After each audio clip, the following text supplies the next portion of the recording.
Hello मेरे प्यारे बच्चों, कैसे हो। मैं आशा करता हूँ कि आप लोग बढ़िया होंगे, स्वस्थ होंगे, मस्त होंगे। मेरा नाम है आदर्श और मैं आप सभी को एमएमडीएम क्लास में स्वागत करता हूँ। जैसा कि हम लोग पढ़ रहे थे भौतिकी यानी फिजिक्स का चैप्टर फर्स्ट, जिसका नाम है प्रकाश का परावर्तन।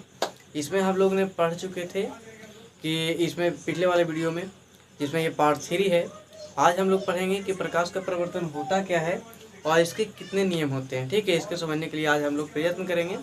उसके बाद आपके लिए एक शायरी है कि अपने को इतना खास बनाइए कि आप हर उस चीज़ को खरीद सके जो आपके परिवार की पसंदीदा और ख़ास हो। ठीक है, अपने परिवार को हर तरह की खुशी दीजिए, जिस तरह से वो जीना चाहे अपनी ज़िंदगी उस तरह से जी सके। इसलिए आपको इतना मेहनत करना है ताकि आपके पर परिवार जितने भी हैं, माता पिता, अपने भाई बंधु, जितने भी मित्र हैं, सभी के साथ आप लोग को बढ़िया जो है संबंध रहे और उनको भी मदद मिलता रहे। ठीक है, तो आपको इस प्रकार से आगे बढ़ते रहना है और उम्मीद करता हूँ कि आप लोग बढ़िया से मन लगा के पढ़ रहे होंगे। जितने भी लोगों का बोर्ड का एग्ज़ाम है वो तैयारी करते रहेंगे। ठीक है, आज हम लोग देखेंगे जिसमें हम लोग पढ़ना है प्रकाश का परावर्तन। देखिए बाबू, प्रकाश का परावर्तन होता क्या है, समझिएगा कि जब कोई प्रकाश की किरणें, हम लोग पिछले वीडियो में बता दिए थे कि प्रकाश किरणें क्या होती हैं। तो जब कोई प्रकाश की किरणें किसी वस्तु की सतह से टकराकर पुनः लौट जाती है, उसे क्या कहते हैं, प्रकाश का परावर्तन कहते हैं। डेट मीन समझिए। ठीक है, थोड़ा सा लाइट ऑफ कीजिएगा, लाइट्स ऑफ कीजिए। देखो, जैसा में जब हम इस कॉपी पर जो है इस लाइट को मार रहे हैं, ठीक है, फ्लैश लाइट को जला रहे हैं, और इससे जो परावर्तित किरणें होती है, जो इस पे गई प्रकाश की किरणें, और ये पुनः क्या किया कि वो परावर्तित कर दिया मुझ पे। ठीक है, तो ये वापस क्या क्या रिफ्लेक्ट कर दिया, हम पे परावर्तित कर दिया।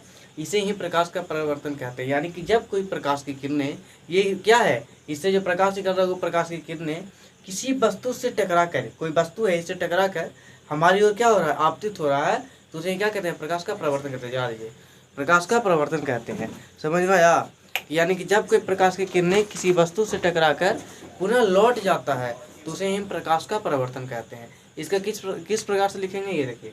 यानी देखिएगा बाबू, मान लो यहाँ पर एक मान लो कोई कॉपी है या फिर कोई वस्तु है, उस पर जो है मोबाइल का जो फ्लैश लाइट है उसको मार रहे हैं। ठीक है, मोबाइल का जो फ्लैश लाइट है उसको मार रहे हैं, इसको मार रहे हैं, और इसके मारने के बाद जो है बाबू वो पूरा क्या करे, परावर्तित हो जाए, ये लौट जाए।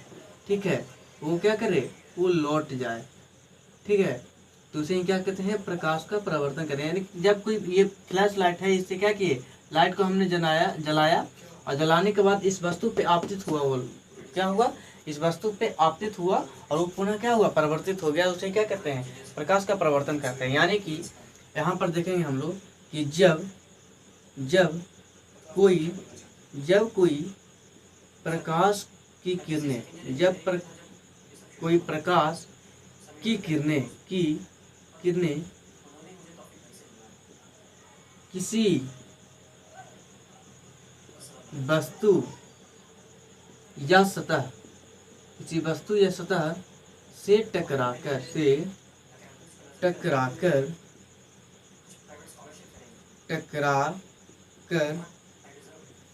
पुनः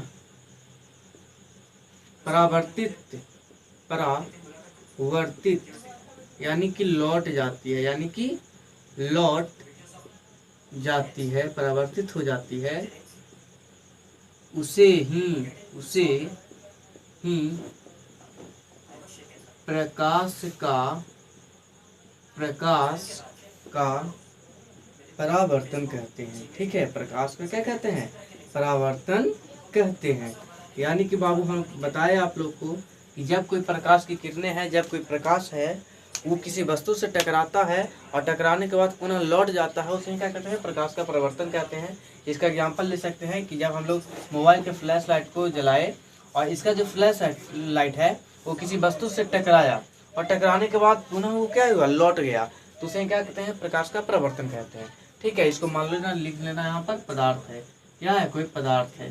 ठीक है, ये मान लो ये क्या है, मोबाइल है, और वो पदार्थ है, जब प्रकाश की किरणें गया और वो पुनः वापस लौट आया तो उसे प्रकाश का परावर्तन कहते हैं। यानी कि ये जो है, जो जा रहा है, वो हुआ प्रकाश किरण।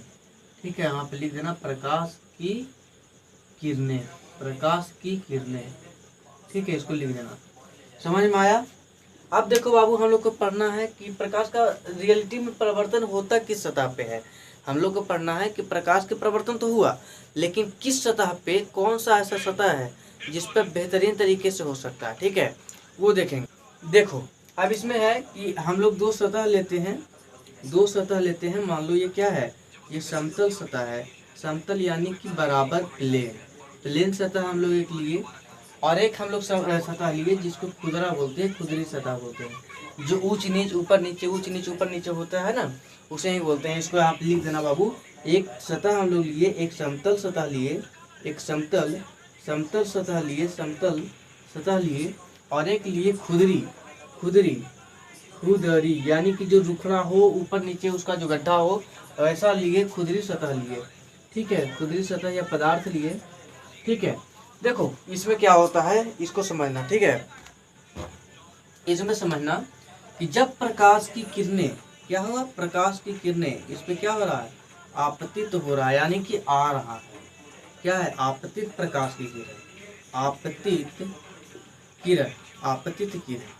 ठीक है, आपतित किरण इस पे आया। ठीक है, तो ये क्या हुआ, परावर्तित हो गया। इस पे क्या हो गया, परावर्तित हो गया। ये क्या है, ये कौन सा किरण है, ये हुआ परावर्तित किरण, परावर्तित किरण, परावर्तित किरण हुआ ना।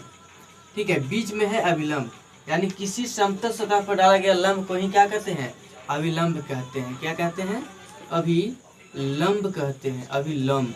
ठीक है, यानी कोई समतल सतह है, उस पर जो हम लोग लंब डालते हैं, जो एक रेखाएं ऊपर से डाल देते हैं ना उस पे बीच में, उसे क्या कहते हैं, अभिलंब कहते हैं। ठीक है, यहाँ पर देखो एक प्रकाश की किरण आया, और आने के बाद बेहतरीन तरीके से इस समतल सतह पर, इस समतल सतह पर बिना किसी दिक्कत के डायरेक्ट क्या हुआ, परावर्तित हो गया, यानी वापस चला गया। ठीक है, टकरा कर, तो वो क्या हुआ, परावर्तित हो गया। तो ये समतल सतह पर कितना बढ़िया से हुआ। वही देखो खुदरी सतह यानी रुखड़ा सतह होता है ना, उस पर क्या होता है कि जब प्रकाश की किरणें, देखो यहाँ पर आया, ठीक है, कभी ऐसे परावर्तित हो गया, यहाँ पर आया इससे परावर्तित हो गया, यहाँ पर आया इस प्रकार से परावर्तित हो गया। देखो डॉट डॉट डॉट से समझा रहे हैं। ठीक है, आभासी, क्योंकि इसको जो है आभासी प्रतिबिंब से हम लोग समझा रहे हैं। ठीक है, ये आया, मान लो इस प्रकार से आया, और जैसे तैसे करके क्या हुआ, परावर्तित हो गया, नीचे ऊपर, ऊपर नीचे, नीचे ऊपर, ऊपर नीचे, क्या हुआ, परावर्तित हो गया। ठीक है, ये आपतित किरण है, ये परावर्तित किरण, ये आपतित किरण, ये परावर्तित किरण। इसमें कोई भी किसी तरह से खास पता नहीं चल रहा है कि ये परावर्तित हो रहा है। ठीक है, इसमें कोई भी जो है हम लोग को अच्छी तरह से फिगर दिख नहीं रहा है, दिख रहा है, नॉट दिख रहा है, नहीं दिख रहा है।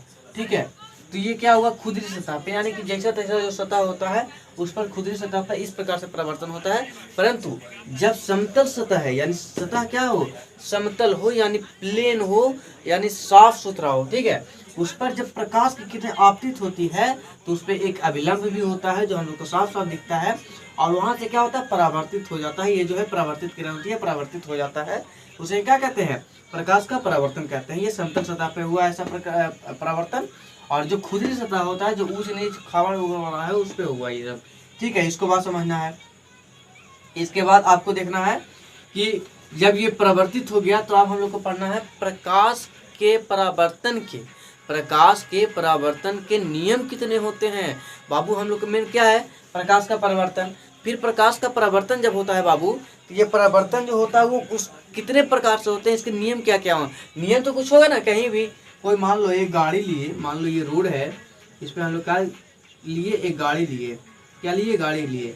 तो गाड़ी चलाने का एक होता है ना, हाँ, एक गाड़ी होता है ना कि बाबू हम लोग चल रहे हैं, कोई चाल से चल रहे हैं, चाल को यूं से कहते हैं, कोई चाल से चल रहे हैं, तो यहाँ पर हमको 40 के स्पीड से चलना है, 40 किलोमीटर प्रति घंटे के स्पीड से चलना है, तो इतने के स्पीड से चलते हैं। उसी प्रकार से परावर्तन होता है, तो इसका भी तो कोई नियम हुआ होगा कि हाँ इस नियम का फॉलो करेगा ये। ठीक है, वो हम लोग नियम जानेंगे। ठीक है, देखो अब क्या है कि हम लोग इसका जो है परावर्तन, प्रकाश का परावर्तन पढ़ने से पहले एक चीज समझेंगे कि बाबू ये जो सतहें हैं वो समतल है, क्या है, समतल सतह है ना। इस पर प्रकाश एक आपतित हुआ था जिसको बोलते थे आपतित किरण, जो परावर्तित हुआ वो परावर्तित किरण होता है। अब बीच में था ये अभिलंब था ना। आप बोलेंगे कि सर हमको समझ में नहीं आया कि आपतित किरण क्या होता है, आपतित किरण क्या होता है, परावर्तित किरण क्या होता है, परावर्तित किरण क्या होता है, ठीक है, परावर्तित किरण क्या होता है और ये अभिलंब क्या होता है, इसको समझाइए पहले, उसके बाद प्रकाश के परावर्तन पे चलेंगे। देखो बाबू, जब किसी सतह पर कोई प्रकाश की किरण आती हुई प्रतीत होती है तो उससे उस किरण को आपतित किरण कहते हैं। यानी कि जब कोई प्रकाश की किरणें किसी वस्तु से निकलकर किसी वस्तु पर, किसी सतह पर क्या होती है, आकर आपतित होती है, यानी कि आकर मिलती है, उसे क्या कहते हैं, आपतित किरण कहते हैं। ठीक है, आप बोलेंगे कि आपतित किरण हो गया, समझ में आ गया कि मतलब कोई भी लाइट है जब किसी वस्तु पर पड़ता है तो वो आपतित किरण होता है, जाती हुई किरण आपतित किरण होती है। और वहां से जब ये गया बाबू, जब ये आपतित किरण गया तो कहीं ना कहीं ये रिफ्लेक्ट होगा, कहीं ना कहीं ये क्या होगा, परावर्तित होगा। तो ये जब परावर्तित होती है, तो परावर्तित किरणें ये कहलाती है, परावर्तित किरण कहलाती है। यानी कि जब कोई प्रकाश की किरण किसी सतह पे आके आपतित होती है तो उसे आपतित किरण कहते हैं, और जब प्रकाश की किरण किसी वस्तु से टकरा कर पुनः लौट जाती है तो उसे परावर्तित किरण कहते हैं। क्या कहते हैं, परावर्तित किरण कहते हैं। आप बोलेंगे अभिलंब क्या है, हमको समझ में नहीं आया अभिलंब क्या है। तो बाबू देखो, जब किसी वस्तु पर डाला गया लंब, जब किसी वस्तु की सतह पर डाला गया लंब को ही अभिलंब कहते हैं। बीच में मान लो ये बीच है बाबू, बीच है, इस बीच में मान लो कि एक लंब डाल दिया गया है, यानी बीच में लंब डाल दिया कि इतना गैप है, उसके बाद परावर्तित हुआ है, तो बाबू ये जो लंब डाला गया है उसी को अभिलंब कहते हैं। यानी कि किसी वस्तु पर डाला गया लंब को ही क्या कहते हैं, अभिलंब कहते हैं। ठीक है, आई के द्वारा सूचित करते हैं आपतित किरण को, और जो परावर्तित किरण होते हैं उससे आर के द्वारा सूचित करते हैं। तो आई और आर में संबंध, ठीक है, इसमें देखना है पहला नियम इससे निकल के आता है प्रकाश के परावर्तन का पहला नियम, कि जो आई बराबर जो होता है आर होता है, आई बराबर आर, यानी कि जो आपतित किरण है वो परावर्तित किरण के क्या होते हैं, बराबर होते हैं। ठीक है, जो आपतित किरण यानी जो आ रही है और जो जा रही है उनके बीच का जो विशेषताएं होती है, जो आपस में क्या होते हैं, बराबर होते हैं। क्या होते हैं बाबू, आपस में क्या होते हैं, बराबर होते हैं। चूंकि लिख सकते हैं हम लोग, क्या लिख सकते हैं, हम लोग लिख सकते हैं कि आपतित किरण परावर्तित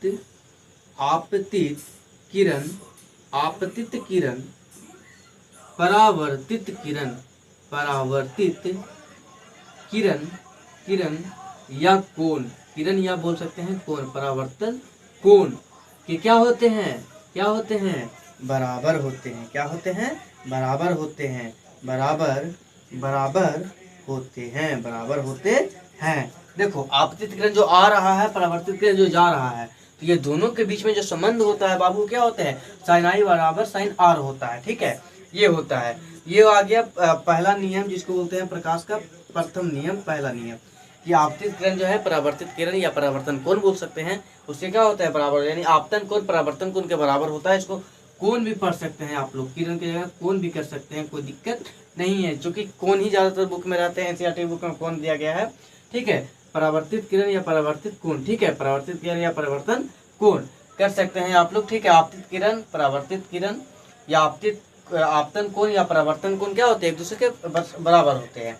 दूसरा नियम हम लोग देखेंगे, नियम देखो क्या होता है कि इसमें दूसरा नियम बोलता है कि किसी सतह पर, दूसरा जो नियम है उसको देखेंगे, दूसरा नियम को देखेंगे कि किसी समतल सतह पर आपतित किरण, परावर्तित किरण और अभिलंब तीनों एक ही समतल पर होते हैं कि नहीं। देखो, आपतित किरण एक ही समतल पे मिल रहा है कि नहीं, एक समतल पे मिल रहा है। परावर्तित किरण उसी समतल से क्या हो रहा है, वो परावर्तित हो रहा है, यानी कि वो वापस लौट रहा है। और अभिलंब, जो ये अभिलंब बीच में डाला गया लंब को ही अभिलंब कहते हैं। तो ये बीच में डाला गया जो लंब होता है बाबू, यही लंब अभिलंब कहलाता है। तो देखो, आपतित किरण भी एक लंब, एक सतह पर है कि नहीं, समतल सतह पे है। परावर्तित किरण भी एक समतल पर सतह पे है, और जो अभिलंब है, जो बीच में डाला गया लंब है, वो भी क्या है, एक समतल सतह पर है। ये सतह है ना, समतल सतह पर है, यानी कि तीनों के तीनों इसी पे है। आपतित किरण भी है, परावर्तित किरण भी है, और चूंकि जो है अभिलंब भी इसमें क्या है, समतल सतह पर आपतित है। तो यहाँ पर दूसरा होता है बाबू कि आपतित किरण, दूसरा नियम है आपतित किरण, परावर्तित किरण, परावर्तित किरण और अभिलंब, अभिलंब तीनों है कि नहीं, तीन को है कि नहीं, आपतित किरण, परावर्तित किरण और अभिलंब क्या है, तीनों एक ही समतल पर होते हैं। एक ही क्या होते हैं, समतल पर, एक ही समतल पर होते हैं, है कि नहीं। एक समतल सतह है कि नहीं, समतल सतह पे है, उस पे आपतित किरण भी है, परावर्तित किरण भी है और अभिलंब भी है। क्या होते हैं, तीनों समतल सतह पर होते हैं। ये पहला नियम हुआ प्रकाश के परावर्तन का कि आपतन कोण परावर्तन कोण के बराबर होता है। दूसरा नियम क्या है, दूसरा नियम क्या है कि आपतित किरण, परावर्तित किरण और आपतन अभिलंब, आपतित किरण, परावर्तित किरण और अभिलंब तीनों एक ही समतल पे क्या है, समतल पर होते हैं, समतल पर स्थित होते हैं। ठीक है, ये पहला नियम होता है प्रकाश के परावर्तन का, ये पहला नियम, ये दूसरा नियम। ठीक है, और बाबू समझ लेना कि प्रकाश का परावर्तन जो होता है 2 नंबर में पूछता है। ठीक है, बहुत बार ऐसा हुआ है कि प्रकाश के परावर्तन के नियम कितने होते हैं पूछ दिया गया है, तो बोलिएगा कि नियम 2 होते हैं। कौन कौन होते हैं, तो बाबू लिख देना है कि पहला आपतन को परावर्तन को बराबर होता है, और दूसरा में आपतित किरण, परावर्तित किरण और अभिलंब तीनों एक ही समतल पर होते हैं। ठीक है, ये हम लोग का बेसिक जानकारी था जो प्रकाश के परावर्तन में, यानी चैप्टर फर्स्ट में बेसिक चीज जो है हम लोग को समझना था। ठीक है, इसके बाद हम लोग पढ़ेंगे कि प्रकाश की स्थिति क्या होती है, स्थिति पे उसका आकार किस प्रकार से बदलता है, और आकार बदलने के साथ साथ उसमें जो है आप लोग को ये भी जानेंगे कि किस जगह पर वस्तु को रखने पर वो प्रकाश छोटा बनता है, बड़ा बनता है, या बराबर बनता है, या और कुछ उसका होता है। ठीक है, ये सब हम लोग समझेंगे। फिर हम लोग पढ़ेंगे प्रतिबिंब कि जो आभासी प्रतिबिंब और वास्तविक प्रतिबिंब क्या होता है, और प्रतिबिंब होता क्या है, ये सब के बारे में पढ़ेंगे। तो ये सब जो है अगले क्लास में पढ़ेंगे, पहले प्रतिबिंब के बारे में। तो आप लोग इसी तरह से प्यार सपोर्ट बनाए रखिए। और चूँकि बाबू हमको एक सपना है कि बिहार के जितने भी छात्र हैं उन सभी को मैं बेहतरीन तरीके से शिक्षा दे सकूं। और चूँकि आपको पता है कि जो ये मेरा बैच है, आरंभ बैच, ये किसी भी तरह से 1 भी रुपया आप लोग से ले नहीं रहा है, ऊपर से आपको बहुत कुछ जानकारियाँ देता है। बिहार बोर्ड की 10th के जितने भी विद्यार्थी हैं उन सभी को फ्री ऑफ कॉस्ट बिना 1 रुपया दिए ही आपको तैयारी करवा रहा है। और मैं आशा दिलाता हूं कि अगर जो आप लोग सपोर्ट बनाए रखिएगा तो मैं आशा दिलाऊंगा कि यहाँ से बेहतरीन शिक्षक को मैं लाऊंगा, और लाने के बाद उनको जो है बढ़िया तरीके से आप लोग को शिक्षा दिया जाएगा। ठीक है, इसमें अभी तक समझ लीजिए, अभी तक हमारा जो भी बैच है, एक बैच चल रहा है आरंभ बैच, इसमें 1 भी रुपया लिया नहीं जा रहा है। भविष्य के बाद में देखेंगे, लेकिन जो वर्तमान समय है अभी शायद 1 से 2 साल तक जो क्लासेस है वो फ्री ऑफ कॉस्ट है। ठीक है, तो आप लोग बढ़िया से पढ़िए, अपने भाई बहन को भी जोड़िए, और जो है ज़्यादा से ज़्यादा वीडियो को शेयर कीजिए। ठीक है, और एक बार ज़रूर कहेंगे कि मंजिल हमेशा ऊंचा देखो। ठीक है, मंजिल पाने की कोशिश हमेशा करो, और सपने हमेशा अपनी औकात से ऊंचा देखो। क्योंकि बाबू हम लोग के पास इतना दिमाग रहना चाहिए कि कम से कम आसमान छूने का कोशिश कर रहे हैं, तो आसमान नहीं छुआया तो क्या हुआ, कम से कम कुछ फीट ऊंचा तो चले जाएंगे। ठीक है, तो हमेशा सपने बड़े देखिए, ताकि जो है आपका हर सपना पूरा हो, कम से कम बड़ा ना हो कि उससे छोटा वाला हो जाए। तो ये क्या होता है, सपना होता है। सपने पालने बढ़िया बात होते हैं, लेकिन सपनों को पाल कर, सपनों को ख्वाब देख कर छोड़ देना ये बहुत सी बुरा बात है। ठीक है, तो आप लोग इस बात को ठान लीजिए कि टॉपर बनने का सपना है तो मेहनत तो करना पड़ेगा, मेहनत आपको हर पल करना पड़ेगा, हर जगह करना पड़ेगा। ठीक है, इसी प्रकार से मिलेंगे नए वीडियो में, तब तक के लिए बाय।